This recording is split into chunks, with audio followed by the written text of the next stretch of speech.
Hello, I'm Soraya Mia and you're watching It's About Youth. Now, according to the Election Commission, there are 21 million eligible voters for the 15th general election, and some 7 million are newly registered voters. And a big portion of this is believed to be young voters due to the implementation of Undi 18. To discuss the youth in politics as well as what young people expect of the country, we have the president of Parti Democratic Alliance Muda, Syed Abdul Rahman, as well as Ui Guo Shen, who is from Student Union. I'm super excited to be speaking to the both of you today. So thank you once again for coming on the show. We're going to start the first question with Shen. So I want to know, what is the mood among young people towards the general elections, according to conversations that you have with peers and friends? Yeah. So basically, among my peers, I would say there's definitely an excitement among them because basically everyone in the campus right now, basically they're first-time voters. So there's definitely this first-time excitement. But of course, we need to acknowledge that it's impossible that everyone, all of us, 100% is going to be like, oh, I'm very keen to vote and so on. But to counter that, there's a lot of talks and coordination among student groups and youth groups that we're going to have various initiatives, advocacy programs, and even initiatives like sponsor buses and flights to send them back to their respective states to cast their votes later on. So, yeah, this is what we're doing as of now. I see. So, well, personally, when I have the talk with family members or friends, and especially the young people, there are actually a sentiment of sort of, I would say, political fatigue, yes, something like that. Yeah. And there are actually a lot of youths who I would call them don't know, don't care, yeah, towards politics. So this question brings me to my next question to Syed Sadiq. How do we actually, get more youths interested in politics? How do you engage with the group of youths who are sort of the don't know, don't care one? How do we include them in the democratic process? The biggest problem facing next election is voter fatigue. That they do not care. They see all parties talking about the same problems without seriously discussing about the solutions. I think the way forward is to force parties to state their vision on how they want to take Malaysia forward, their solutions on underemployment, their solutions on public transportation, transitioning from a carbon-intensive economy to a green economy. And once we focus a lot more on solution, that's where we get a more matured debate. Because the fact of the matter is, if you ask the youth of Malaysia today, 2/3 when polled said if given the opportunity to work abroad, they'll leave Malaysia because of the lack of opportunities at home. And what's more worrying, that 71% of SPM leavers today are saying that they'd rather not further their studies and to immediately work in the gig economy because of the lack of opportunities, low wages, long time taken to study, 6 to 7 years to get a degree. So I'm more interested to talk about the solution. So if you ask me about the solutions later, I'll talk about it. Mm-hmm. But I think we should force politicians and political parties to debate solutions instead of problems only. Okay, when you talk about, solutions or the visions for political parties and politicians, how do we actually know what these youths sort of need or what they want? That's also back to my first question. How do we engage with them? Do we assume, what they want, what they need? Maybe you can tell us your take. I think that's where we really need to hit the ground as frequent as possible and to not just be an MP or politician who hit the ground during election time, because once you meet up with them, engage in dialogues, not during the final 1 month before election, but for the past 5 years, it becomes much easier to understand their needs. I don't blame a Malaysian SPM leaver today for not wanting to further his studies when that SPM leaver knows that it will take at least 6 years to get a degree, while his competitors in NUS, NTU and IIT Bombay will graduate 2 years earlier. I don't blame him because Malaysia is going through a problem of wage stagnation, where an engineer graduate after 6 years of studying and 100,000 ringgit of student debt will get a pay of 2,100 ringgit. However, someone who leaves SPM and immediately work for Uniqlo gets paid 2,300 ringgit. So you cannot blame them. Mm-hmm. So I've put up 3 very quick suggestions to the government of the day. First thing first, I think we need to trim the fat. It should take at least maximum 4 years to get a degree, not 6 years. Follow international standards. Don't force our university students to take subjects which are unnecessary. If they want, then they'll take it via elective. Don't force everyone to take kawat kaki in your ITM or TITAS and other subjects which I think we should allow the students to decide. 2, government should be subsidizing micro-credentials a lot more at an earlier stage. So if I'm an SPM leaver, I want to do coding, programming, I can take a 3 to 6 months course in which government will fully subsidize instead of me taking the 6 years model, which often I don't have the choice to do so because I come from a lower middle income family. I need to help out. I need to help my family out. And the third and final part behind it, I think it's also very important for us to specialize early. Follow the German model. So if I love TVET, why do I only need to start after I finish my SPM or take 4 years to get that TVET qualification? Instead, I think when you are 15 years old, after PT3, if you want to take TVET, let the person take TVET, and in 2 years' time, by the time the person is from 5, 17 years old, he or she would already have a diploma in his or her hand, proper certification, can join the job market after. These are my 3 quick solutions, but it's not mine. This is what many other successful developed countries have done. But Malaysia must have the audacity to shake the education system before it is too late. Right, I definitely agree, and the education system, that's definitely where we should start. Now, Guo Shen, you are the president of the Student Union, yeah? So you actually did a survey on the campus election turnout rate, back to we're talking about the interest in GE15, but this campus voter turnout rate actually showed a relatively low voter turnout rate of about like 50% across universities or IPTS in the country. So how can this actually translate to national elections, Shen? Yeah. First and foremost, yes, in most IPTAs, I didn't really cover IPTS, but in most IPTAs, the current turnout rate in 2021 and 2022, there's not really a trend. Some of them are increasing, some of them are decreasing, so you can't really derive something from that. But one thing that I observed is that the current turnout rate is more or less around 50 or maybe more than that for some universities. And the takeaway from there is that at the very least, 50% of these students in these IPTAs, they will definitely come out and vote. And how do I come at this rationale? Is that when they are willing to exercise their right to choose their student leaders in their campuses, then it's the odds of them also being willing to exercise their right to choose national leaders is even larger, because they understand that the impact of choosing your MPs is definitely more larger than choosing your MPPs, which may not be so functional in certain universities sometimes. So I say this is a baseline. 50% of the students in these IPTAs, they'll definitely turn out. So from there, you can just expect more than 50%. And that should be something that we should hold in mind. And we need to know that, hope is not lost. Let us all go out and vote. I definitely agree with that one. And Shen, you actually spoke earlier with me about the fact that university students and youths actually need sort of something to hold on to, like in politicians. And Sadiq, you have been visiting sort of universities. So tell us, how this influx of new young voters, how do you think it should shape how politicians sort of craft policies moving forward? Sort of, how do they make themselves appear to the media and to the public? I mean, when we pushed for Undi 18, it wasn't just about giving 7 million young voters the right to vote. But when young voters now make up the largest voting bloc in Malaysia, youth issues immediately become national issues. It becomes impossible for any political party to say that young people will not turn up to vote, they do not care, and if there's a budget of 10 billion ringgit, okay, let's push young people aside and let's allocate it to the much older generation. I remember immediately after we got Undi 18 passed, it became much easier for me in cabinet as a young minister to push for the 6.5 billion job stimulus package called Malaysia Kerja, which is meant to create 300,000 quality jobs for young people, and today it's been rebranded to Jamin Kerja. That's just to show, now all politicians, whether you're in government or opposition, fear the youth voter turnout to the point that they have to make youth issues national issues. And I think that's genuinely good for politics, not just for our generation, but for generations to come.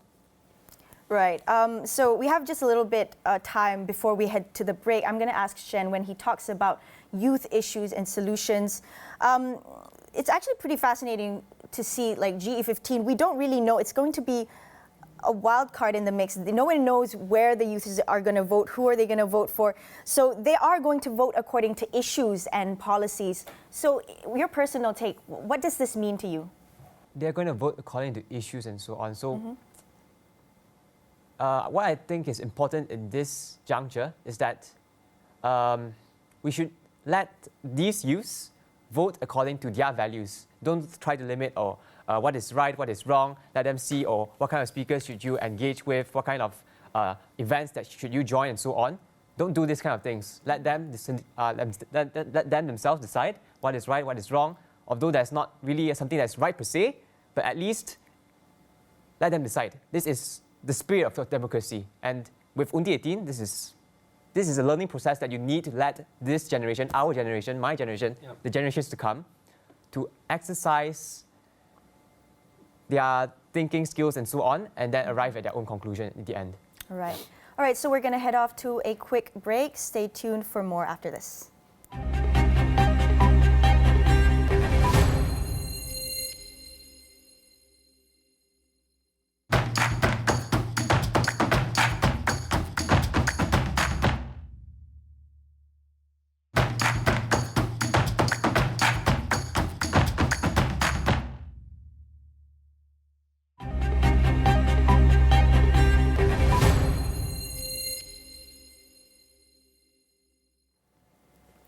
Hello and welcome back to It's About Youth. I'm Sarah Mia and I am speaking to Syed Saddiq, the president of Muda, as well as Uyghur Shen from Student Union. Now, I'm going to talk a little bit about the power of social media towards the general elections now, because we know that the battleground is not just on field now, it's actually in the cyberspace. So I'm going to start my question with Syed Saddiq. We remember, when we talk about Muda, we remember, the flood situation last December, the very unprecedented floods that occurred. And Muda actually stepped in, did a lot of on-ground activity and assistance. So how did you actually, tell us your experience of utilizing social media to actually get all of the right resources at the right time? Tell us your story. There cannot be any wall separating Muda from the people, because that's the only way we can survive. Because Muda is run like a political startup, a lean and mean political machine without much resources, no control of federal and state government, no contracts. We're really starting from a group of volunteers, those who have been in civil societies, activists, professionals coming in. In Muda, I think I'm one of the only political experienced person, and in national politics, I'm considered to be a newbie to that extent. But when we know that, we also know that utilizing social media is of utmost importance. When the flood hit, instead of us, meeting up, having a lot of meetings and then finding sponsors, we just went online. And in that 1 month, we got more than 50,000 volunteers. We were able to mobilize 30,000 during that 1 month. We were able to crowdfund more than 3 million ringgit for more than 55,000 donors. We were in the process of auditing the account to show that it's great transparency and integrity. We were able to build houses, really from scratch with our volunteers. But that all happened because the power of the people vocalized through social media. So really, social media has given an alternative space for young disruptors to come up. And we are eternally indebted to the good people of Malaysia for giving us the responsibility and the trust in managing their money to ensure that Malaysian lives are saved and protected. Right, but when we talk about social media or the internet, there's abundant of information out there. So how do we actually educate young voters or the Malaysians in general, to be fair when accessing political information? Basically, I would like to ask Shen, how do you think, or what is the recipe to an informed voter? Okay, ultimately, the informed voter needs to be exposed to views from both sides of the spectrum.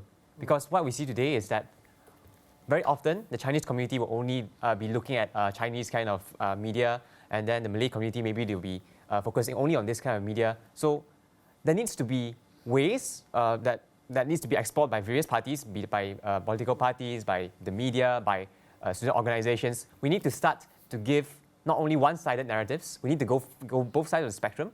Ultimately, it just goes back to the spirit of democracy, like I said earlier. Let students be exposed, not let youths be exposed to both sides of the views, and then let them decide what do they think is most well according to their values, and let them choose and let them ultimately shape Malaysia into the Malaysia that they want it to be. So I like the part where you said, they need to be an equal, like people should be aware of different sides, and it's also, of course, as media, I would advocate for media freedom, definitely. Now, Syed Saddiq, so you basically, Muda is one of the pioneers of the sort of young faces in politics. Yeah, how do you differentiate yourself with the other political youth wings?